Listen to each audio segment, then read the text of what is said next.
Pues realmente hay una tendencia a que el apego evitativo le atrae el apego ansioso ambivalente y al revés. Es decir, ¿Vale? lo que te llega a consulta normalmente y lo que se da más es ansioso ambivalente con evitativo. Porque se atraen. ¿Por qué? Porque el evitativo ve en el ansioso ambivalente esto que le falta a él, que es más el afecto, el ser cariñoso, el hablar tan abiertamente de las emociones, esta parte más conciliadora, ¿no? Que en principio es más calma. Todo esto, en principio digo, después hay otra parte, pero que en principio todo esto le atrae muchísimo. Y al ansioso ambivalente le atrae del evitativo esta parte más racional, más cognitiva, seguridad, resolutivo, porque son personas, ¿no? Un perfil más resolutivo. Todo esto le atrae muchísimo también. ¿Qué pasa? Que esto mismo que nos atrae tanto, cuando pasa el tiempo es lo que también nos molesta más. Y esto, sí, es tal cual. Pues claro, ¿qué pasa? Que al evitativo le empieza a molestar, que es muy pesado esta persona que me viene persiguiendo y yo necesito mi calma para pensarlo, no para bajar, y la otra persona necesita solucionar las cosas en el momento, y el ansioso ambivalente le molesta de yo necesito hablar las cosas y me rehúye, me siento totalmente abandonado, ¿no? Me siento solo y me deja aquí con mi dolor. Uh-huh. Entonces, bueno, es interesante que normalmente se dan este es el combo que se suele dar más. ¿Y hay algún combo? Porque luego ahí me falta el desorganizado y el seguro. ¿Al seguro quién le quiere? Al seguro todo el mundo. Todo el mundo quiere. Sí, de hecho, bueno, todo el mundo. Hay una excepción, pero en general a todo el mundo, ¿no? Y de hecho, normalmente, si hay una de las dos personas que tiene apego seguro, la otra persona, aunque tenga inseguro, va a funcionar bastante bien. Aquí excluimos el desorganizado, porque hablamos de un caos, incluso de que hay que entenderse la relación con él mismo, pero va a estar bastante bien esa relación normalmente, ¿no?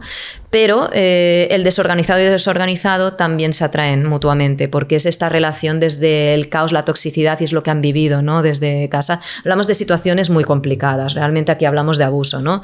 Y entonces esto se repite, son patrones muy tóxicos que tienden a repetirse y que realmente cuando encuentran un apego seguro les aburre. Al desorganizado, es algo que ni siquiera les atrae. Es un caos que necesita otro caos, sí, ¿no? Totalmente. Para sentirse ahí en esa seguridad. Sí. Para ellos es la seguridad. Sí. La calma estaría allí. Sí. Vale, entonces el seguro, que digamos que todo el mundo, menos la excepción esta que has dicho, desorganizado, pues es como que quiere estar con él, como el gracioso de la clase, ¿no? ¿Cómo reacciona ante un ansioso ambivalente, por ejemplo? Claro, aquí es que estamos hablando, ¿no? Muy respuestas de manual. Después todo esto tiene intensidades, según tu experiencia vivida se va moldeando, ¿no? Este tipo de apego. Y en niños pequeños sí que el modelo encaja súper bien, pero cuando ya hablamos de adultos, este modelo hace un poco, ¿no? Tenemos porcentajes, podríamos decir de alguna manera. Entonces aquí es donde entra la respuesta, ¿no? El apego seguro depende qué intensidad de apego inseguro se tenga, pues lo va a poder gestionar, ¿no? Porque va a saber dar esta parte más desde la calma y esta respuesta más tanto cognitiva como emocional. Y la va a hacer desde la calma. Y muchas veces va a poder regular tanto al ansioso como al evitativo. Pero claro, depende cómo, pues a lo mejor no se va a sentir a gusto en este vínculo y va a tender a decir, pues ya está, ¿no? Porque también es capaz de ver que eso no es lo que ha aprendido y como ha crecido en un ambiente, en un contexto de apego seguro, pues va a querer buscar otro apego seguro, ¿no? Entonces esto depende también del momento, depende de muchas cosas, ¿no? Pero... Cuando dices regular, sería bajar la intensidad de ese, por ejemplo, apego inseguro, bajar la intensidad. ¿O regular también se podría interpretar como cambiar ese apego? ¿Se puede cambiar de alguna manera? Vale, no. Cuando digo a regular me refiero a bajar esa emocionalidad. Es decir, pues si tu pareja, tú estás mal, ¿no? Y le estás explicando el día que has tenido en el trabajo y te acompaña desde ahí, te permite, ¿no? En vez de decirte y taparlo como haría a lo mejor el evitativo y darte respuestas resolutivas y pragmáticas de, oye, pues haz esto, oye, haz lo otro, no, te acompaña en lo que le estás diciendo y después te pregunta, oye, ¿quieres que que te dé respuestas? Y te da esas respuestas, pues ahí te está regulando, ¿no? Porque primero te está dando cabida a tu mundo emocional y después también al mundo más racional y cognitivo. Entonces ahí te está regulando. Bien. Ahí me ha venido el recuerdo de lo que me explicaste de lo de la escucha activa. Sí. Supongo que la escucha activa es algo muy común de apego seguro. Totalmente. Porque me acuerdo que me dijiste que tú le puedes preguntar a alguien cuando te está explicando un problema ¿quieres que te escuche simplemente o que te dé la solución? Porque hay veces que simplemente queremos Totalmente. eso. Ese sería el seguro, ¿no? Sí, porque no le da miedo ninguna de las dos respuestas. Es decir, te puede acompañar desde ambas, no hay problema, ¿no? Uh-huh. ¿Te parece si pasamos a amistades? Hemos tratado familia, pareja y amistades. A ver si vemos ahí algo también que la gente pueda identificar. Perfecto. ¿Empezamos con el seguro? Sí, pues en las amistades seguras es un poco muy similar a las relaciones de pareja, solo que como compartes normalmente menos tiempo aquí, ¿no? Pues va a ser menos intenso, ¿no? La relación y van a haber menos confluencia, ¿no? Por decirlo de alguna forma. Pero sí, son relaciones de amistad pues que cuando hay algún conflicto se gestiona bien, no tienes miedo de hablar las cosas, no tienes miedo de perder a tus amistades, ¿no? Puedes ser tú mismo, no tienes que pensar en camuflar ciertas partes de ti y te sientes seguro en ese vínculo. Entonces esto sería el apego seguro en las amistades. Uh-huh. Inseguro, el primer ejemplo. El evitativo y el ansioso ambivalente, ¿no? Pues aquí voy a generalizar mucho. Tenemos que entender también que los apegos cambian mucho según el contexto, las generaciones, ¿no? Pero bueno, hablamos un poco de lo que yo me encuentro sobre todo en consulta actualmente. Y aquí podríamos hablar sobre todo de las relaciones típicas de mujeres, de grupos de mujeres. Pues aquí tendríamos la relación desde el apego ansioso ambivalente normalmente, hay de todo. Pero bueno, para que lo entendamos, ¿no? Y podamos poner esta imagen. Y son estas relaciones en las que el plano emocional tiene mucha importancia. Cuando estamos viviendo momentos más complicados, pues a lo mejor el grupo puede tener, si tiene varios miembros que están viviendo momentos complicados, como la emocionalidad toma un plano muy importante, pues aquí va a tambalear este grupo y van a haber más conflictos, se van a resolver de una manera más complicada, ¿no? Va a haber más ansiedad, más dramatismo a lo mejor.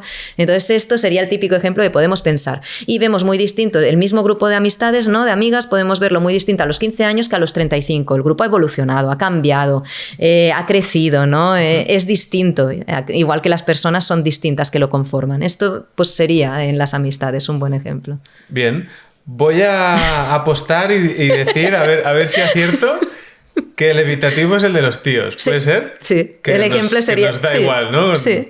Sí, ostras. Sería este ejemplo de el mismo grupo con 12 años, es que lo vas a ver prácticamente igual con un grupo de 35 y no ha cambiado. Son las mismas conversaciones, las mismas personas, no ha evolucionado, pero las personas han evolucionado. Entonces, ¿por qué pasa esto? Pues el plano emocional está totalmente dejado de lado. Entonces, pues se siguen hablando las mismas cosas con la misma superficialidad, ¿no? Que se hablaban antes. Entonces aquí sí tendríamos el típico grupo, ¿no? de hombres que sí, es muy parecido al de cuando tenían 15 años. De hecho, muchas veces en pareja sorprende, ¿no? Y se habla, ¿no? Una mujer y un hombre hablan de, pero ¿cómo puede ser que con tus amigos no hayas hablado esto que te preocupa tanto? Sí, o el ejemplo de, yo que sé, alguien lo ha dejado con la pareja y la chica quiere saber, bueno, ¿por qué lo han dejado? Bueno, tampoco me ha explicado mucho, ¿no? Totalmente, a mí me pasa siempre. Porque también queréis saber el chisme, ¿no? Queréis decir, ¿qué ha pasado ahí? ¿No? Queréis como entenderlo. Sí, desde la parte psicológica a mí, pues, o una persona la ha dejado en el trabajo, ¿y cómo está? Bueno, yo lo he visto bien. Ah, que no sabes cómo está. La han echado del trabajo y no tienes ni idea de cómo está, ¿no? No, pero bueno, va a mirar esto. La parte pragmática sí, la hemos trabajado. Está buscando trabajo, claro, va a encontrar algo porque le va a ir bien y ya está, ¿no? Pero ¿y cómo está? Pues estará bien, ¿no? Sí, de puta madre. La han echado, seguro que está de puta madre. Ostras, y tú desde el otro lado, o sea, desde el lado, entiendo, cuando has generalizado, ¿tú estarías ahí dentro? ¿En el ansioso ambivalente? No, yo estaría más en el evitativo. Yo soy mira, de hecho, alguien a lo mejor se puede sentir más identificado, ¿no? Pero yo soy la típica persona que siempre se ha sentido más de jovencita. Ahora, ¿no? He trabajado mucho esta parte, ¿no? De hecho, una de las cosas de ser psicóloga, yo creo que un imprescindible es tú haber hecho mucha terapia. Pero bueno, volvemos al punto. Yo cuando era más jovencita, yo me sentía más a gusto con los grupos masculinos que con los femeninos. Precisamente por esto, porque a mí todo este drama, ¿no? Por decirlo de alguna forma, que no sé, debería decir así, pero bueno, para que nos entendamos fácil. La intensidad. Sí, yo no me sentía... Este plano emocional a mí me costaba mucho, entonces yo me sentía muy a disgusto. En cambio, con los grupos masculinos me sentía mucho más a gusto porque se pasaba más por alto, era todo más fácil y no habían conflictos. Porque yo los conflictos los gestionaba mucho mejor desde el plano racional. Uh-huh. Y si pudieras escoger, ¿cambiarías de...? Claro, yo a veces lo pienso, me hago la pregunta a mí, ¿no? A veces pienso, yo soy evitativo 100%, yo con mis amigos rara vez, o sea, si lo necesitan, vale, pues nos sentaremos, lo hablaremos. Haremos el esfuerzo. Haremos el esfuerzo, hablaremos ahí si necesitas algo, pero es más de estar con él, quedar con él y que se sienta bien, en general, pero no entrar como en el... Y no sé hasta qué punto eso es positivo también. Y por otro lado, en el otro extremo que hemos comentado, entonces es como, a veces pienso, vale, tú haces esto, pero ¿está bien? ¿Está mal? ¿Se podría mejorar? ¿Se podría...? ¿Tú qué crees ahí? Bueno, aquí la respuesta es que todo es desde la inseguridad, es decir, hay una parte que desconocemos y no sabemos trabajar porque no nos la han enseñado y por tanto rehuimos de ella. Aquí ya propiamente diciendo esto ya entendemos que hay algo a trabajar porque nuestra vida va a ser más rica si trabajamos esta parte, ¿no? Entonces te diría que ni uno es que sea mejor, ambos son inseguros, ambos hay un malestar de fondo, ¿no? Porque después cuando... ¿Qué pasa en el evitativo, no? Que hasta los 20 años normalmente son chavales que se desenvuelven muy bien porque entienden muy fácil, ¿no? Pues, por ejemplo, saco buenas notas, me va bien. Mis padres contentos, colegio contento, todo contentos, todos bien. Pero ¿qué pasa? Cuando entramos en el mundo adulto no funciona todo así, ¿no? Y hay muchas personas que no se rigen por estas reglas tan rígidas y tan cognitivas. Por tanto, aquí nuestras estrategias empiezan a ser deficientes y empieza a haber malestar. Cuando tenemos relaciones, cuando tenemos amistades, cuando tenemos etcétera, etcétera. Entonces aquí, siempre que hay un malestar, pues trabajemos en ello, ¿no? Entonces ambas dan malestar y tienen unos puntos más positivos, pero flaquean, ¿no? En ciertos puntos. ¿Y el desorganizado, que sería el que queda? ¿Cómo sería ese caos? Bueno, la típica persona, por ejemplo, que hablábamos de amistad ahora, ¿no? Sí, amistad. Sí, de amistad. Pues la típica persona que te lo puedes pasar súper bien, que cuando monta planes son espectaculares, que tienes esas historias para contar locas con esa persona, pero que después es súper inconsistente, un día eres su mejor amigo, al día siguiente te odia, le has dejado de lado, es todo muy dramático, muy intenso, ¿no? Una montaña rusa. Entonces, bueno, serían estas personas. De hecho, el perfil típico es eso, es un trastorno límite de personalidad, pero en su versión grave. Uh-huh. O sea, tanto en pareja, familia y amistad, el desorganizado es típico que venga por algún trastorno de límite de personalidad. Más bien que venga, no. Es decir, esta base de apego desorganizado es una base muy buena para que acabes desarrollando un trastorno grave, vale. de un trastorno mental grave, sí. Uh-huh. Bien, hemos visto ejemplos de los apegos en los 3 pilares, ¿no? De amistad, familia y pareja. Entonces, ahora vamos a hablar un poco de la parte de las consecuencias, ese impacto que tiene en la vida adulta, el apego, que supongo que aquí es más del tema de familia, de niño, que es lo primero que hemos dicho, ¿no? Ese apego que se genera más al principio de la relación con tus padres. Entonces, ¿cómo puede afectar este tipo de apego cuando ya eres mayor? Sí, pues bueno... Para empezar, lo que puede afectar es que si no hay una conciencia del tipo de apego que tienes, lo más habitual y la tendencia natural es a que cada vez se polarice más. Es decir, tú cada vez te vas a situar más desde esta emocionalidad, este plano ansioso ambivalente, o cada vez te vas a situar más desde el evitativo, ¿no? Entonces, a no ser que tengas una conciencia de lo que ocurre, que aquí sí que vas a ir tirando hacia comportamientos más seguros, vas a tender a polarizar. Por tanto, cada vez vas a tener más dificultades en tu tipo de relaciones, ¿no? Uh-huh. En segundo lugar es que normalmente pues eso, hay combos que se atraen, ¿no? Lo que quiere decir que van a haber dificultades y conflictos que gestionar y en tu día a día vas a perder mucha energía en tus relaciones que no va a poder ser dedicada a tu crecimiento, a tu persona, ¿no? Entonces esto es una consecuencia directa del tipo de relación y de afecto, ¿no? de esto. Y bueno, en un tercer lugar, que ya lo hemos comentado, es que lo familiar nos resulta atractivo, ¿no? Porque sabemos lo que va a ocurrir, porque no hay esta incertidumbre, lo que quiere decir que vamos a tener cierta tendencia a situarnos en relaciones que nos recuerden, sobre todo las que son más caóticas, desorganizadas, a que nos recuerden a lo que es conocido, ¿no? Uh-huh. Eso me recuerda algo que me dijo Adriana, que es que en las parejas, corrígeme si me equivoco, a ver si es así, las chicas tienden a buscar una pareja, si es heterosexual, un hombre que se parezca al padre. ¿Es algo que a ti o sea, hayas escuchado alguna vez o le ves algún tipo de sentido? Sí, pero iría por otro lado en una parte y la otra parte podría ser un tema de apego, pero no suele estar tan relacionado porque en nuestra generación normalmente el cuidado principal recae sobre la madre.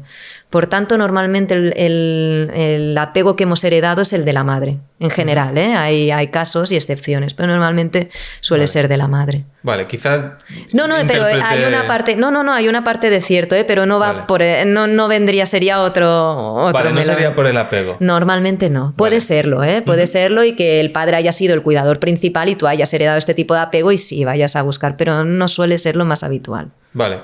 Antes has comentado también que en el caso de que la gente sea consciente del apego. Entonces, a mí me viene la pregunta de... Si yo soy consciente del tipo de apego que tengo... Vamos a ir a un ejemplo en la pareja, por ejemplo. Si yo sé que soy evitativo... Sí. ¿De qué me sirve a mí saberlo? Bueno, porque primero de todo, como todo en la vida, la información es poder. En el momento que tú tienes la información puedes actuar. Entonces aquí tú puedes empezar a hacer acciones no para cambiar tu tipo de apego, porque lo siento, spoiler, no se puede, pero sí se pueden aprender habilidades muy, muy íntimamente relacionadas al apego seguro, lo que significa que tú vas a ser funcionalmente prácticamente un apego seguro en tus relaciones, ¿no? Por ejemplo, lo que tú me decías, un apego evitativo en la pareja, ¿no? Pues si tú lo sabes, tú vas a poder trabajar esta gestión emocional que seguramente sea tu punto más débil, ¿no? Y entonces aquí vas a poder gestionar mucho mejor tus emociones y tu pareja, de ser ansioso ambivalente, por ejemplo, se va a sentir mucho más segura en este vínculo, ¿no? Y no va a sentir que hay un momento de abandono en el que tú te alejas, ¿no? Para reflexionar todo esto que estás sintiendo. Vale. Lo vas a poder hacer igualmente, pero vas a poder comunicarte desde el plano emocional en el mismo momento. No lo vas a bloquear en el momento que estás, ¿no? Vas a poder hacer eso. Es como tener truquitos para regular un poco lo que has dicho antes, regular y bajar un poco la intensidad. Sí. Y claro, yo entonces pienso, tema evitativo. Si yo sé que soy evitativo y tengo esos trucos, ¿no? Para anticiparme a eso... ¿Eso no sería como acercarse ya y ser seguro? La conclusión, o sea, el resultado final no sería parecido a lo que tendría alguien que tiene un apego seguro. Sí, podría asemejarse, pero ¿por qué se dice que no en realidad? Porque tu forma de entender el mundo siempre va a ser esa, es decir, esa forma más innata, más inconsciente va a ser esa, tu plano siempre va a ser más emocional, lo estamos reduciendo mucho, pero como ya lo hemos explicado en más profundidad, pero ese plano más emocional o ese plano más cognitivo siempre va a tener esa primera entrada, ¿no? de información, siempre va a tener ese filtro, pero tú vas a aprender esas habilidades que te faltan, por tanto... pues vas a tener un apego que funcionalmente va a ser bastante seguro. Eso es cierto. Vale. Pero tu manera de procesar esa información en primera instancia siempre va a ser a través de tu forma de apego, porque ha sido la que te ha protegido y te ha hecho sobrevivir a día de hoy. Vale. Sería un poco como la gente que tiene trastorno de déficit de atención. No puedes eliminarlo, pero puedes tener esos trucos de...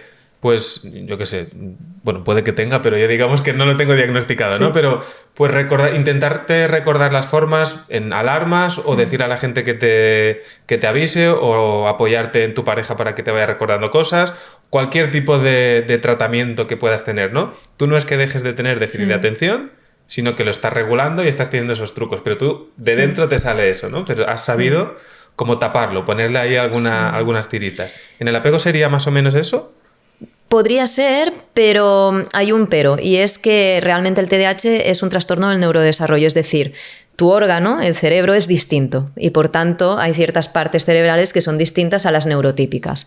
Por tanto, aquí ya tenemos una parte biológica estructural, ¿no? Entonces, bueno, aquí existe esta parte.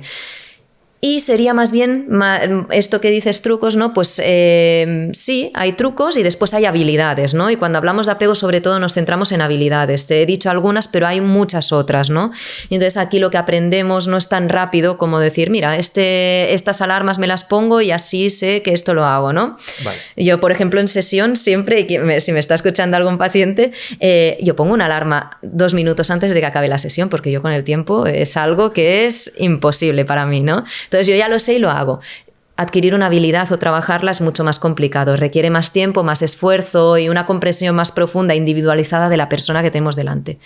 Pero te decía que un sí a medias porque a la práctica viene a ser lo mismo, pero bueno, tenemos que pensar en procesos más largos y más costosos. Bien, entonces vamos a pasar a la parte de las transformaciones, esa mejora del apego. Has comentado que no se puede cambiar, que eso es innato, es tu manera de interpretarlo, ¿no?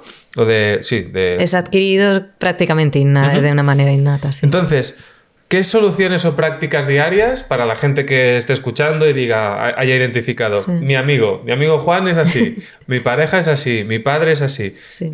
¿Cuáles son esas prácticas diarias que pueden aplicar para tratar de pues, mejorar un poco esa relación o dar de su lado para que esa relación sea mejor? Sí. Lo voy a responder, pero antes para la gestión de expectativas sí que tengo que decir que serán prácticas, pero que realmente esto es necesario trabajarlo con un profesional y de hecho un profesional que sea especialista en apego porque es complicado y es costoso y hay un proceso detrás, ¿no? Pero sí que hay cosas que puedo decir para el día a día, ¿no? Para quien nos esté escuchando. Por ejemplo, desde el apego ansioso ambivalente, lo primero sería entender de dónde surge, es decir, entender nuestra historia de vida, entender cómo fue ese apego con nuestros progenitores o cuidadores principales y perdonar un poco esas actitudes que nos salen, ¿no? En segundo lugar, porque al final la psicoeducación es una parte súper importante y es el primer paso, información, primer paso para actuar. En segundo lugar, yo diría que aquí en el ansioso ambivalente es intentar darte a ti mismo, a la relación contigo mismo, todo eso que estás enfocando con tanta intensidad al otro, ¿no? Que nos permitamos a nosotros mismos que trabajemos esa relación con nosotros mismos que tenemos tan olvidada porque cuando éramos pequeños la suprimimos, ¿no? La sacrificamos para estar con nuestro cuidador y que nos hiciese caso. Pues ahora sería el momento de darnos esta parte y de conocernos y relacionarnos con nosotros mismos, ¿no? ¿Y eso cómo lo podríamos hacer? No sé, por ejemplo, escribir, meditar, hay algunas así como quizás esas respuestas cerradas, tú si te gusta más como generalizar, ¿no? Y decir depende, pero algunas cosas así que estén relacionadas con eso. Bueno, lo digo porque puede haber gente que diga, ostras, a mí no me sirve esto, ¿no? Bueno, es normal. Claro. Bueno, hay que cogerlo con pinzas, claro, ¿no? Depende mucho de cada... Claro, pero aquí lo que serviría mucho es en el momento en que yo estoy en un conflicto, yo diría... Para un momento y cuando vayas a buscar al otro rápidamente porque ese malestar te está invadiendo, date un poco de espacio a ti. Es decir, intenta imitar un poco a ese evitativo, ¿no? Que se da todo el espacio del mundo y necesita huir. Pues no de esa manera y por ese motivo, pero piensa en cómo te estás sintiendo, en por qué. Date un momento a ti mismo, ¿no? Permítete entenderte a ti mismo antes de ir corriendo a solucionarlo mediante el otro, ¿no? Y esto, pues como tú decías, meditación puede servir, escribir puede servir. Hay una parte que yo trabajo en terapia también muchas veces, que es este plano más de entender la situación, el pensamiento y la emoción. Es decir, la emoción que tengo, qué pensamiento estoy teniendo respecto a la situación para sentirme así. Y aquí incorporamos este plano cognitivo, ¿no? Es decir, si tú te estás sintiendo súper mal, súper triste, súper agobiado porque tu pareja te ha dicho que has hecho algo fatal y se ha cabreado contigo, ¿por qué te estás sintiendo así? Bueno, porque mi pensamiento, y aquí estamos trabajando este plano cognitivo, ¿no? Porque mi pensamiento es que me va a dejar, porque esta es la tercera vez que sale este tema. Bueno, démosle, a partir de que tenemos esto, le damos una vuelta. ¿Este pensamiento es la verdad absoluta? Bueno, si tu pensamiento fuese... Ostras, bueno, pues a lo mejor es la tercera vez que sale este tema y a lo mejor lo he machacado mucho, pero bueno, también tengo mis motivos, mi objetivo es mejorar esta parte de la relación. Si tú ya piensas esto, piensas realmente desde este pensamiento, ¿hay este agobio de que la relación se va a acabar? No, no se va a acabar, estás sacando un conflicto porque quieres mejorar tu relación y eso no va a hacer que se acabe. Pues bueno, un poco sería intentar meter este plano cognitivo, ¿no? Y huir un poco de esta emocionalidad, no huir, sino trabajar esta emocionalidad tan intensa. Esto podría ser una herramienta, ¿no? Bastante interesante. Y yo creo que estos serían 3 puntos importantes. Entonces ahí es, en vez de intentar cambiar esa emoción sin ningún tipo de razonamiento, es bajas un nivel, ¿no? Y te vas al pensamiento, que es cuál es el pensamiento que te está haciendo tener esa emoción. Sentirte así. Claro, porque no puedes bajar al nivel de la situación y cambiarla porque ya ha ocurrido. Claro. ¿No? Y situaciones van a ocurrir siempre, no podemos predecir qué va a pasar, las cosas pasan, pero sí que podemos trabajar en cómo me siento yo respecto a las situaciones. Vale. Antes has dicho que tú como ambivalente, ansioso ambivalente, imita un poco lo que hace el evitativo, ¿no? Que es como, o intenta coger un poco del... Sí. ¿Por qué del evitativo y no del seguro? Bueno, porque yo siempre, vale, esto es defecto de profesión, como normalmente, primero para empezar, los apegos seguros normalmente no demandan terapia, porque sus relaciones son bastante calmadas y no necesitan, ¿no? Normalmente esto. Entonces yo hablo un poco desde lo que me encuentro, ¿no? Y desde terapia de pareja normalmente te viene un ansioso con un evitativo y normalmente en terapia de pareja te encuentras esto sobre todo. Entonces he dicho esto porque es un poco la práctica en la que se desarrolla la sesión y es una de las cosas que podemos llegar a hablar en sesión. Es un poco tirando, ¿no? de la práctica al final lo que te encuentras. Como un poco sesgada, ¿no? De lo que te llega. Y antes has dicho que el ansioso ambivalente y el evitativo se atraen porque uno tiene lo que el otro no, pero que llega un punto que quizás se pueden enrabiar porque, hostia, qué pesado, ¿no? Sí. O el otro que pesado con lo suyo. Sí. Hostia, es que claro, es un combo ahí interesante. Sí, sí. Bien. Entonces, seguimos la parte de prácticas diarias para solucionar o intentar regular un poco el evitativo. Sí, pues en el evitativo, de la misma forma, el primer punto sería entender estas heridas, ¿no? Esta parte más de cuando somos pequeños, de dónde surge, ¿no? ¿Qué ha pasado y mi historia de vida? Esto sería lo primero, entender. En segundo lugar, sería intentar dejar de evitar, es decir, parar este mecanismo. ¿Y esto cómo se hace? Pues para el evitativo es importante que entienda que esto le va a aportar mejor bienestar en sus relaciones. Entonces, esto sería una parte importante y que cuando se sienta con esta necesidad de evitar, pare un momento, intente hacerlo con su pareja. Si hablamos de pareja, ¿no? O de amistades. Y estos son pequeños pasos. A lo mejor a veces... tirando un poco de archivo, ¿no? Pero hay parejas que te dicen, bueno, es que el primer paso que hice, en vez de irme a la calle, me quedaba en otra habitación y después en el sofá yo estaba en la otra punta. Y el ansioso intentaba todo el rato como acercarse y era como, pero realmente, ¿no? Es necesidad de poner los brazos y dame un poco de espacio, ¿no? Bueno, son primeros pasos, esto es algo que se puede hacer, ¿no? Hablamos de parejas porque es lo primero que te viene, pero esto lo puedes aplicar pues en todas las relaciones que tengas y contextos, ¿no? Esto sería el siguiente punto. Y yo creo que estos dos pues serían los más importantes. Y siempre, en cualquiera de las situaciones, si esto te desborda, te genera mucho malestar, pues solicitar ayuda, ¿no? Y acompañamiento en esto. Pero esto son cosas que se pueden hacer desde casa. ¿Sí? Nos estamos enfocando un poco en la parte negativa de cada apego, pero yo aquí estoy viendo, por ejemplo, a mí me pasa, a mí transmitir los sentimientos, ya sean pareja, familia o amistades, es algo que como que tengo que hacer un esfuerzo extra a veces, ¿no? Supongo que también sería evitativo en este caso, aunque sea el lado positivo, ¿no? Demostrar amor, que es como también podría ser dentro del evitativo. Sí, vale. Sí. Esto también cuesta demostrar amor porque al final es la vulnerabilidad, ¿no? Es la parte emocional, cuesta entenderla.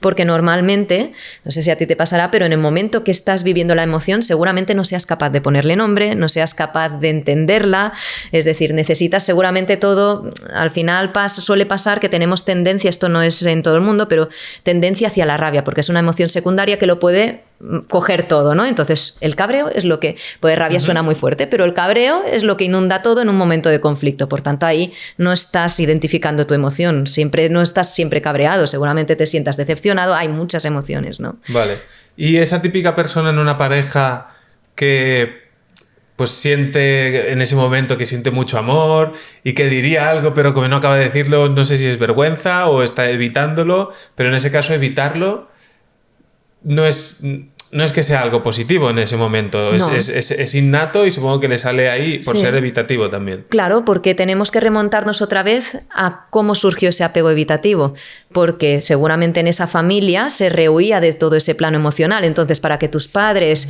te cuidasen y te quisiesen y estuviesen contigo, tú tenías que evitar ese plano en todas sus vertientes, tanto ese amor como ese miedo, como todo el plano emocional. Entonces, ¿qué pasa? Que cuando eres adulto un poco te posicionas en otra vez ese miedo por eso hablo de tan innato, ¿no? Tan dentro de ti, de si yo expreso esto va a ser malo. Entonces ya no es ni consciente, ¿no? Pero es esa tendencia, ese miedo a esa inseguridad. Siempre hablamos de inseguridad y miedo en el tema de apego, ¿no? Y el evitativo tiene esa inseguridad y ese miedo.